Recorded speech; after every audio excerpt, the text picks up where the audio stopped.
Pernah kebayang nggak sih gimana orang-orang ribuan tahun lalu ngelihat dunia mereka? Nah, kali ini kita bakal bedah sebuah teks kuno yang fungsinya persis kayak gitu. Sebuah peta dunia, tapi dari sudut pandang para penulisnya. Wah, itu pertanyaan yang keren banget. Dan ternyata ya, salah satu peta tertua dan paling detail yang kita punya itu justru datang dari sebuah teks silsilah, yaitu di Kitab Kejadian pasal 10. Betul sekali. Jadi rencananya gini. Pertama, kita bakal lihat dulu konteks besarnya. Terus kita akan bedah 3 cabang utama keturunan manusia menurut teks ini, Yafet, Ham, dan Sem. Nah, setelah itu, kita coba tarik benang merahnya buat ngerti ini semua tuh sebenarnya mau cerita apa sih? Oke, kita langsung mulai aja ya. Jadi intinya pasal ini tuh catatan silsilah dari 3 putranya Nuh, Sem, Ham, dan Yafet setelah peristiwa banjir besar. Ini adalah versi cerita mereka tentang gimana manusia menyebar lagi dan memenuhi bumi. Kita mulai dari yang pertama, Yafet. Nah, yang menarik di sini, teks ini tuh nggak cuma nyebutin nama-nama doang, tapi juga ngasih mereka semacam label geografis. Wah, ini daftarnya panjang juga ya. Tapi yang langsung bikin aku penasaran, itu justru ringkasannya di akhir. Teks ini nyebut mereka semua sebagai bangsa-bangsa daerah pesisir. Ini kayak petunjuk gitu kan? Betul banget. Petunjuknya ada di dalam teks itu sendiri. Jadi, keturunan Yafet ini diidentifikasiin sama wilayah laut dan pesisir. Mereka digambarin menyebar ke berbagai negeri, masing-masing dengan bahasa dan sukunya sendiri.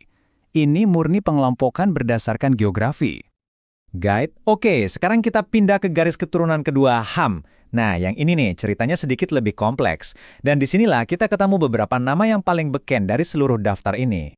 Guide, teksnya memang nyebutin 4 putra Ham, tapi kemudian fokusnya langsung lari ke 2 jalur keturunan, dari Kush dan dari Kanaan. Dari sinilah muncul gambaran tentang kerajaan-kerajaan dan suku-suku besar di zaman dulu. Tunggu. Di tengah-tengah daftar keturunan Kush, penulisnya seolah-olah sengaja berhenti dan ngasih sorotan khusus ke satu nama, Nimrod.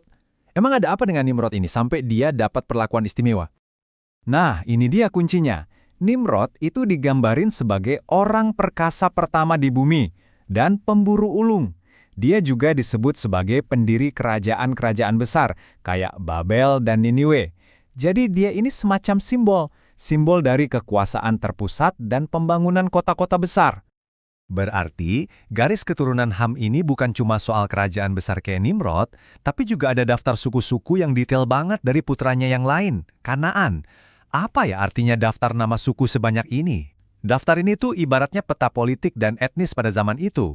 Nama-nama kayak Yebusi, Amori, Hewi, ini adalah suku-suku yang nantinya bakal sering banget disebut dan jadi penting dalam sejarah wilayah Kanaan.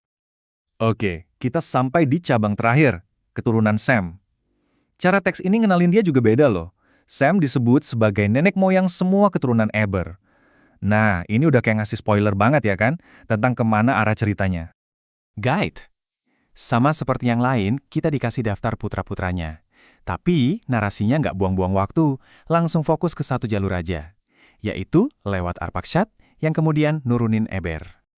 Dan di jalur ini, ada lagi nama yang dapat catatan khusus, mirip Nimrod tadi, Peleg. Katanya namanya punya arti terbagi. Maksudnya terbagi gimana nih? Nah, ini dia salah satu detail yang paling misterius sekaligus paling penting. Teksnya cuma bilang pada zamannya bumi terbagi.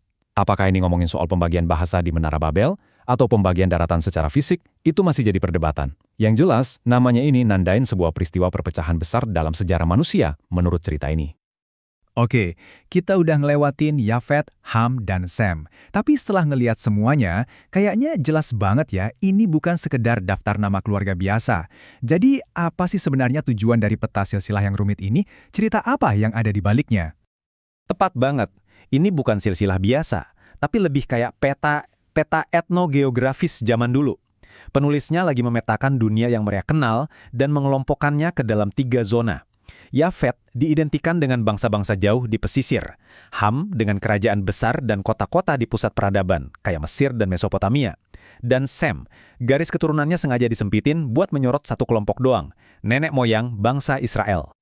Oh, jadi intinya ini semacam origin story gitu ya. Cara penulis kuno ini ngejelasin gimana dunia bisa jadi kaya sekarang dengan berbagai bangsa, bahasa, dan wilayah. Sekaligus juga nunjukin di mana posisi mereka sendiri di dalam peta dunia yang besar itu. Dan itu dia poin utamanya.